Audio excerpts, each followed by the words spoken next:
Hello guys, Ram Ram आप सभी को। कैसे हो आप सभी? तो एक और न्यू व्लॉग में आप सब लोगों का दिल से स्वागत है।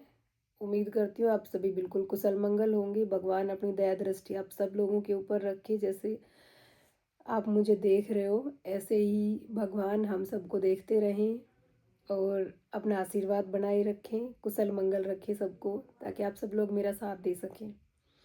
तो गाइस बहुत दिनों बाद मैं वीडियो बनाने के लिए आई हूँ। घर में बहुत ज़्यादा पंगा चल रहा था, मैं कुछ बता नहीं पाई थी। शायद मैंने इंस्टा पे कुछ शॉर्ट्स अपलोड करी थी उसके रिगार्डिंग। जब मैंने वीडियो बनाना शुरू करा था मेरे देवर की डेथ के बाद, तो सब लोगों ने मुझे बोलना शुरू करा कि इसने 1.25 महीना नहीं होने दिया, इसने 1 साल नहीं होने दिया, इसने 6 महीने नहीं होने दिए, इसको क्या ही दुख है, ये वो भला भला जो भी। लेकिन आप लोगों को एक चीज़ बताऊं, मैंने सिर्फ वीडियो बनाना शुरू करा था, अपने बच्चों को संभाल रही थी, अपनी फैमिली को संभाल रही थी और अभी भी संभाल रही हूँ। और पड़ोसियों ने क्या नौटंकी करी कि मेरे देवर के बच्चों को, मेरी सास को, यानी मेरे परिवार को घर छोड़ने पे मजबूर कर दिया, सिर्फ 19वें 20वें दिन ही। इतने नीच लोग भी इस धरती के ऊपर हैं। खुद को महान साबित करने के लिए कितने कलंक लगाते हैं, कितना बदनाम करने की कोशिश करते हैं, कितनी बड़ी बड़ी चीज़ें करते हैं।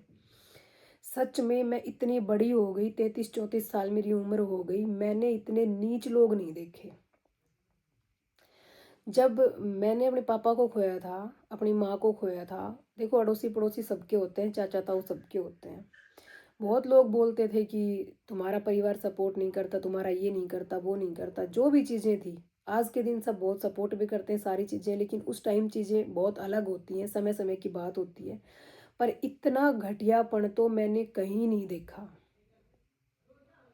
सब बोलते थे उस टाइम तुम्हारे परिवार ने सपोर्ट नहीं करा, ये नहीं करा, वो नहीं करा, हम छोटे छोटे थे, बट ऐसी हरकतें तो नहीं करी जैसी हरकतें मेरे परिवार में मेरे चाचा ससुर के बेटे ने करी हैं। साफ साफ मैं बताती हूँ, क्योंकि आप सब लोगों के कमेंट आएंगे। मेरे ससुर और 2 भाई हैं, थे, मतलब मेरे ससुर एक्सपायर हो गए, अभी चाचा ससुर है, उनका एक बेटा है। और मेरे हस्बैंड और 2 भाई हैं। बहुत सारे लोग इसमें शायद मेरी जान पहचान के भी होंगे। 90% लोग हैं ना, वो सभी मेरी ऑडियंस है, जो बहुत प्यार करती है, बहुत सपोर्ट करते हैं। और इनमें से कुछ 10% लोग, 5% लोग, 10% लोग, मतलब इस तरह के भी होंगे जो देखना भी नहीं चाहते और देख भी रहे हैं। जिनमें से एक दो ने बड़े टुच्चे टुच्चे कमेंट भी करे थे, तो उनके जवाब मैंने इंस्टा पे भी दे दिए थे, और कुछ लोगों ने डिलीट कर दिए थे। उनके जवाब भी बहुत तसल्ली से मैं दूंगी। पहले मैं ये बता दूं कि घर छोड़ने में मजबूर कैसे कर दिया। व्लॉग ज़्यादा लंबा हो जाता है फालतू की बकवासबाजी में, आप सब लोग भी बोर होते होंगे शायद सुनने में। गाइज सब कुछ बहुत अच्छा था, हम लोग उनको छोड़ के यहाँ रेवाड़ी आ गए थे। सैटरडे संडे मैं चली जा रही थी। जैसे ही एक दो ही सैटरडे संडे आया था, और उस बीच मेरे हस्बैंड थे वहाँ पे। यानी कि वीक में 3 दिन वो है, फिर मैं चली गई थी, मम्मी जी वहाँ पे थी, सब बहुत स्मूथ चल रहा था। जाने वाला तो चला गया था, लेकिन बच्चों को समझा बुझा के छोड़ रखा था कि 1.25 महीने पे हवन करवाएंगे, फिर सारे बैठ के बात करेंगे कि क्या करना है, हम गांव शिफ्ट होंगे या बच्चों को यहाँ लेके आएंगे, या फिर वो मम्मी के साथ दोनों बच्चे और वो मेरी देवरानी मतलब रह लेंगी क्या। सारी चीज़ें बैठ के डिस्कस करेंगे। मेरी ननद नंदोई बाकी भी रिश्तेदार जो भी थे वो हवन के ऊपर मैंने कहा आएंगे, तो सबकी सलाह मशवरा लेंगे। और मैंने पड़ोसियों से, मेरा मतलब देखो, हाँ कई सारे लोग हैं, बुरा माने तो माने, क्योंकि ये भी मेरा परिवार है, यहाँ पे मैं सब कुछ बताना बहुत ज़्यादा ज़रूरी समझती हूँ। और यहीं से मुझे पूरा सपोर्ट मिलता है, चाहे वो किसी भी चीज़ के लिए है। मेरी यूट्यूब फैमिली से, मेरी फेसबुक फैमिली से, मेरे पूरे ऑल मतलब सोशल मीडिया से। तो मैं इनको सच में अपने परिवार से बढ़ के मानती हूँ, परिवार से बढ़ के परिवार। यहाँ पे कोई एक दो लोग हैं जो ओछे टूचे कमेंट कर जाते हैं, बाकी बहुत सपोर्ट करते हैं। और वो जो परिवार है ना, जिसको अब परिवार बोल रहे हैं, उसने इतनी गंदी हरकत करी है कि इतनी गंदी हरकत कोई ना करे। आज मेरे को एक सलाह ही लेनी है आप सब लोगों से। शायद मैंने पहले बता दिया कि नहीं, पता नहीं, दिमाग काम नहीं कर रहा, भूल जाती हूँ चीज़ें। मेरे ससुर और 2 भाई हैं, मैंने अभी बताया। चाचा ससुर का बेटा है जो इन दोनों भाइयों से छोटा है। मेरे देवर एक्सपायर होने के बाद फर्ज है या जिम्मेदारी, चाहे आप लोग जो भी कहें, लेकिन एक दिल से लगाव अपनी फैमिली से सबका होता है। आप लोगों का भी है, हमारा भी है। जिम्मेदारी भी हो गई है, फर्ज भी है, और प्यार भी है उन लोगों से कि उनको ऐसे नहीं छोड़ा जा सकता। देवर के बच्चों को, मेरे देवरानी को मम्मी तो दोनों तरफ, कभी मन करता था यहाँ आ जाती थी, मन करता था वहाँ चली जाती थी। दोनों बेटे हैं, खा कमा रहे हैं, मस्त थे अपनी ज़िंदगी में। तो वो भी बिल्कुल मस्त थी कि जहाँ मेरा मन करे वहाँ मैं चली जाऊँ। अब वो भी, उनको तो रहना पड़ेगा अब वहाँ पे, अगर वो वहाँ रहती हैं। लेकिन वहाँ उन्होंने सवा महीना नहीं होने दिया। मेरी रील के ऊपर तो बवाल मचा दिया, रील बनाती है, ये करती है, वो करती है, और उन्होंने 20वें दिन से लाठी डंडे उठा लिए, गंदी गंदी गालियाँ, और इतनी राजनीति खेलना शुरू कर दी कि आप लोगों को बताऊंगी ना तो आप अचंभा करोगे सच में। मेरे चाचा ससुर के बेटे ने क्या किया मैं आपको बताती हूँ। मेरा देवर एक्सपायर हुआ था, मुझे नहीं पता उसकी क्या इंटेंशन है, कि वो क्यों इतना ज़्यादा हक जता रहा है मेरे देवर के बच्चों के ऊपर, उसकी वाइफ के ऊपर। मतलब इतना हक जता रहा है, वो ये कहना चाहता है कि तुम्हारा हक नहीं है। मेरे हस्बैंड से कहता है कि ठीक है भाई तेरा था, बट तुझे इनका ख्याल नहीं है। और ये कंडीशन तो तब है, पूरे मोहल्ले को पता है, गांव को पता है कि मेरे देवर और मेरे पति, 17 साल मेरी शादी को हो गए हैं, 16-17, आज तक मैंने इन लोगों को आपस में उंगली करते नहीं सुना एक दूसरे की तरफ। जुबान से बातें कर लेते थे, आपस में एक दूसरे की बातें कह ली, सुन ली, मतलब कोई मार पिटाई, कोई लड़ाई झगड़ा नहीं। हमारे घर की दहलीज से बाहर कभी आवाज नहीं गई उच्च इन दोनों भाइयों की। तब लोगों का ये कहना है कि ये खा जाएगा, ये इनका नहीं करेगा, ये इनका नहीं करेगा। और इवन जो मम्मी को पेंशन थी या फिर घर प्लॉट जो भी थे, हमने आज तक कोई दो हिस्से नहीं करवाए किसी भी चीज़ के। वो घर में रह रहा था, हम रेवाड़ी रह रहे हैं, अपना खा कमा रहे हैं बिल्कुल मस्ती से, कोई टेंशन नहीं थी। किसी चीज़ को हमने अलग नहीं कर रखा था, सिर्फ कमाई अलग थी, उनकी उनके पास थी, हमारी हमारे पास थी। किसी चीज़ को लेके, घर प्लॉट को लेके, ज़मीन जायदाद को, धन को लेके कभी नहीं लड़े, किसी भी बात को लेके। तब लोगों की इतनी नीच और गंदी सोच हो रही है, सोच नहीं है, नीचा दिखाने की कोशिश कर रहे हैं। पता उनको भी है कि हमें कुछ नहीं चाहिए। जब हमने बाप के हिस्से में से 2 हिस्से करवाना ज़रूरी नहीं समझा कि ये छोटा है, इतनी बड़ी तो जागीर नहीं पड़ी हमारे पास, मैं सच बताऊँ आप सब लोगों को। जितना भी था उसमें से हमने कभी लड़ाई झगड़े नहीं करे कि हमें ये चाहिए, हमें वो चाहिए। क्योंकि मैं जॉब में हूँ, हस्बैंड मेरे आराम से कमा रहे हैं, अपनी जॉब कर रहे हैं, बिज़नेस कर रहे हैं, कोई टेंशन नहीं है। वो प्राइवेट जॉब करनी भी उसने 1 साल से शुरू करी थी अभी। तो मैंने कहा 2 बच्चे हैं और ये अपना सँभाले जैसे भी है। फिर भी लोगों की जाने के बाद बन गई ना बातें। जब था तब तो किसी के हाथ ही नहीं पड़े, एक को कोई बोलता था तो दूसरा तैयार मिलता था। और अब हालत इतनी बुरी हो गई कि मरे पे पूरा हाथ डालने की कोशिश कर रहे हैं। एक्चुअली बात ये है ना कि देवरानी है वो थोड़ी सी कम पढ़ी लिखी है। कम पढ़ी लिखी है इसका मतलब ये नहीं है कि उसमें दिमाग नहीं है, सारी चीज़ें उसको जज करनी आती हैं। लेकिन चीज़ें हुई कहाँ कि उसने दहलीज से बाहर कदम नहीं रखा कभी भी। हस्बैंड कमाता था, घर पे अपना आराम से खाना बनाया, बच्चों को देख लिया, सारी चीज़ें ठीक थी। जो चीज़ मेरे साथ नहीं कर पाई ना, वो अब उसके साथ करने की कोशिश करी कि ये 2 भाई एक चूल्हे पे कैसे खा रहे हैं, ये घर में इनके बच्चे एक साथ कैसे खेलते हैं, ये राजी खुशी कैसे हैं। बोल सालों का उजड़वाओ। समझ रहे हो ना आप सब लोग बात। उसका कहना क्या है कि हम उसके नज़दीक ना लगें। मुझे याद है एक-एक चीज़, बताने लगूँगी तो बहुत लंबा हो जाएगा। जिस दिन मेरे देवर की डेथ हुई थी उस दिन दाग देख के आए थे और हम लोग बैठे ही थे, आधा घंटा हुआ था सिर्फ। तो हमने सिरसा धुलवा दिया था और बिठा रखा था वहाँ पे। तो मेरे चाचा ससुर का बेटा और मेरी चाची सास दोनों आती हैं और हमारी लंबी गली पड़ती है, तो गेट के से थोड़ा सा आगे आके गली में आके मतलब मेरे देवरानी को बुलाती हैं कि इधर आ, कि तेरे से बात करनी है। मतलब नॉनसेंस वाली बात है कि जिस औरत का पति अभी गया है, कुछ ही समय हुआ है, उसको ढंग से चेत भी नहीं है उठने बैठने का, बात करनी है। मैं हूँ, मेरी सास बैठी है, वहाँ पे आके आप बात करो। मतलब उसी दिन आपको क्या बात करनी है कि तू फिक्र मत कर, तू टेंशन मत कर, हम तेरे साथ हैं। वो बात आप परिवार के साथ आके भी बोल सकते हो। उसको उठा के ले जाओगे साइड में, कोने कचूने में, गली में, फिर उसको तसल्ली दोगे, उसको बोलोगे हम उसका परिवार हैं। अगर कोई मंदोल्ला का भी देख रहा है ना, मेरे ससुराल का भी ये व्लॉग, आस पड़ोस का कोई भी, तो एक बार भी अगर किसी को मेरे घर से मतलब इतनी सी भी ऊंची आवाज़ सुनी हो ना, तो कोई बताए कमेंट करके। बाकी ऑडियंस को तो मैं जो बताऊंगी वो चीज़ें हैं, लेकिन ये जो आसपास के ओछे टुच्ची हरकतें करते हैं ना, ये उनके लिए है। और इन लोगों को तकलीफ ये थी कि इनके घर में शांति कैसे है। पता नहीं किसकी बुरी नज़र लग गई सच में। इतना हँसते खेलते दोनों भाइयों का परिवार था। बहुत अच्छे से सारे बच्चे सब जब मिलते थे ना, बाय गॉड क्या करे पैसा, क्या करे धन दौलत, वो जो घर भरा रहता था, वो जो खुशी रहती थी ना, वो मैंने महसूस करी थी सच में अंदर से। पता नहीं, मैं बहुत गंदा बोल जाऊंगी कुछ, मुझे बहुत ज़्यादा गुस्सा आता है सच में ये हरकतें देख के। मेरे चाचा ससुर के बेटे ने फर्स्ट डे से ये चीज़ें शुरू कर दी थी। अब वो बेचारी कुछ बोल ले तो मरी, ना बोल ले तो मरी, उसको क्या ही सूझेगा फर्स्ट दिन से ही। और उसने क्या करा, जैसे ही सारे लोग बैठते थे एक साथ, तो मेरे हस्बैंड को क्या भड़काना शुरू करा, भाई एक छोटी सी बात है, तू समझना बात को। तो ये कहते हैं हाँ भाई क्या, तू रेवाड़ी रहता है, तेरे को क्या, हमें क्या पता कि तेरे घर में किसका आना जाना है, तेरे किस कैसे लिंक लाइजन है, तुम कैसे रहते हो, और तुम्हें यहाँ का क्या पता कि इस घर में कौन आता जाता है, किन से इनका भाईचारा था, कैसे इनका क्या था। तुम तो एक रात आते थे, खाना खा के सोते और अगले दिन उठ के चले जाते थे।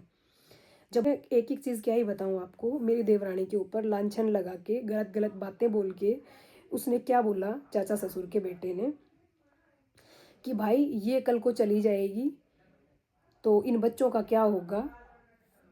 सबको पता था कि एक्सीडेंट से डेथ हुई है, कि एक्सीडेंट क्लेम के पैसे मिलेंगे, कोई एक दो छोटा मोटा इंश्योरेंस वगैरह था, मतलब कुछ भी पैसे आएंगे इसके नाम आएंगे, वो ये नॉमिनी है, ठीक है। ये कल को बच्चों को छोड़ के चली गई, अब तो वो चला गया, अब तो पता पता नहीं ये तो रुकेगी कि नहीं रुकेगी, बच्चे बर्बाद हो जाएंगे कल को। भाई कुछ तो सोचना पड़ेगा, कुछ तो करना पड़ेगा। फिर सामने वाला इंसान क्या ही कहेगा। शायद आप लोग ना सोच पाओ, लेकिन जब घर में इस तरह की घटना घटती है ना, तो पांचों इंद्रियों में से एक भी काम नहीं करती।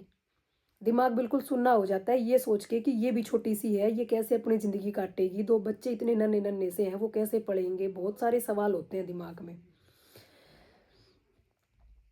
तो फिर ये मतलब वापस रिस्पॉन्स में जो भी बात कहते हैं कि अच्छा भाई ऐसा है क्या, भाई ऐसा है तो ऐसा करेंगे कि बच्चों के नाम करवा देंगे, पैसे ज़्यादा से ज़्यादा कोशिश करेंगे आने के बाद कि वो बच्चों के नाम करवाएं, कुछ परसेंट इसके भी अच्छे से हो जाएगी। यहाँ पे 100% बुरी बात नहीं है, चाहे मैं चाची हूँ ताई हूँ, 100% ना चाची ताई कर सकती हैं, ना मामा फूफी कर सकते हैं, कोई नहीं कर सकता है। सब अपना अपना योगदान देते हैं, सहयोग करते हैं सभी, लेकिन 100% नहीं कर पाते।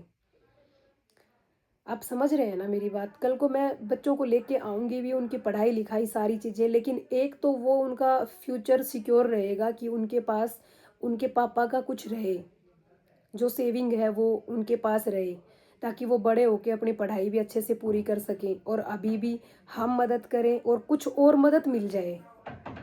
तो वही है ना कि बच्चा भारी ना बने किसी के ऊपर भी।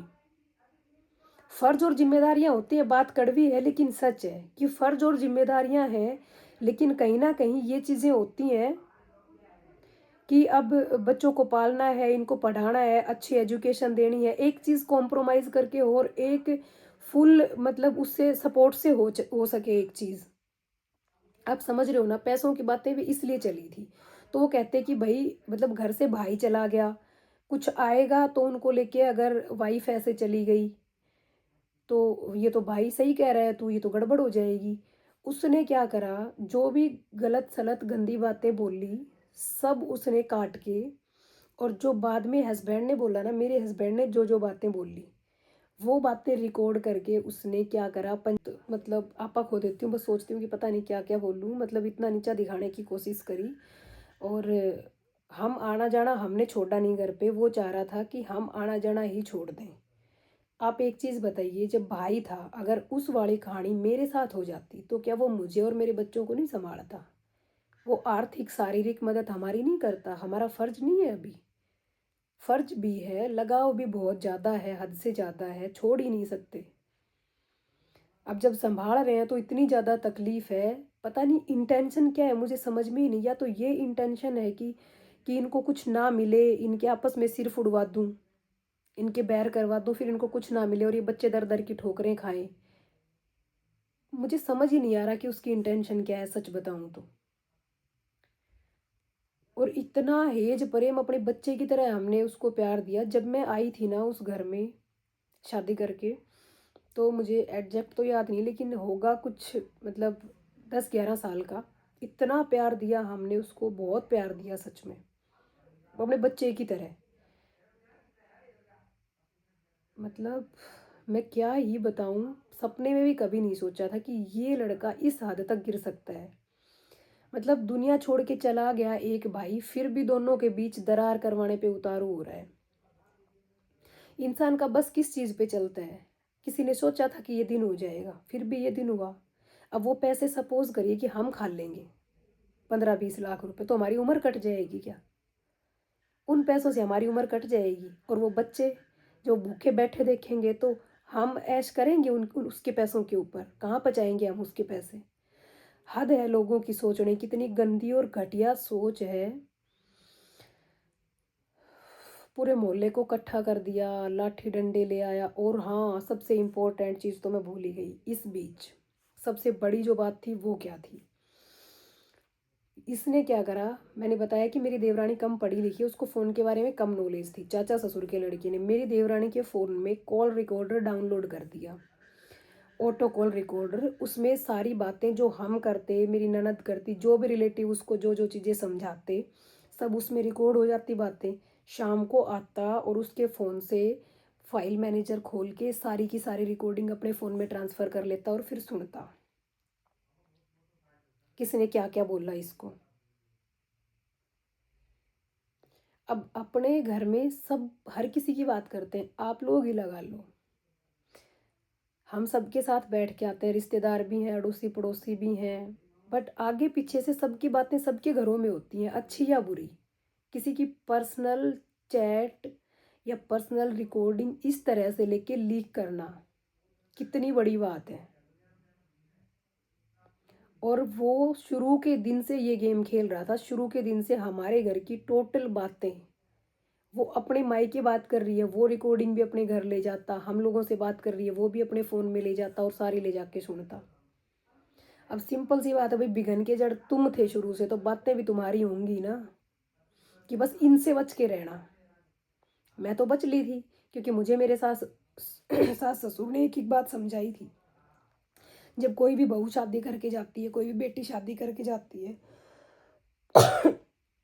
हमें क्या पता कि हमारे लिए क्या अच्छा और क्या बुरा है। घर के बड़े ही समझाते हैं ना कि बेटा इन्होंने हमारा अच्छा किया है, इन्होंने हमारा बुरा किया है, इनसे इस तरह का रिश्ता रखना है, इनसे इस तरह का रिश्ता रखना है। जाते ही हमें थोड़ी परख होती है, मीठे मीठे तो सब बोलते हैं। जब हम अपने पिता के घर में होते हैं तो हमें अपने पेरेंट्स सिखाते हैं, जब ससुराल जाते हैं तो सास ससुर सिखाते हैं कि भाई ये हमारे लिए अच्छा है, ये बुरा है, बेटा तुम्हें इस तरह से इसके साथ बिहेव करना है, इस तरह से इसके साथ करना है, ये हमारी अच्छाई में, ये हमारी बुराई में है। मैंने वो चीज़ें सुनी भी और फिर बाद में धीरे धीरे मैंने देखी, तो मुझे बहुत अच्छे से पता लग गया था कि कौन कितना अपना है। पर अब जो चीज़ें हुई ना, इनका मुझे पता नहीं चला था कि इतनी हद तक भी गिर सकते हैं। लास्ट में मैंने यही बोल के पीछा छुड़वाना पड़ा, भाई हमारा था, हमारा मर गया, हम खाएंगे।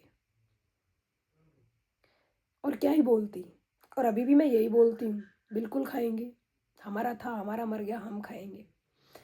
घर में लाठी डंडे से मतलब गेट पीटना शुरू कर दिया, जैसे ही हम घर गए, तुम इधर आओ, तू एक बाप की औलाद है, तो तू फलाना है, तो तू दिखड़ा है, तो पूरा मोहल्ला इकट्ठा कर लिया। और लोग आके घर में मेरे हस्बैंड को ही बोल रहे, तू चिल्ला रहा है, तू चिल्ला रहा है।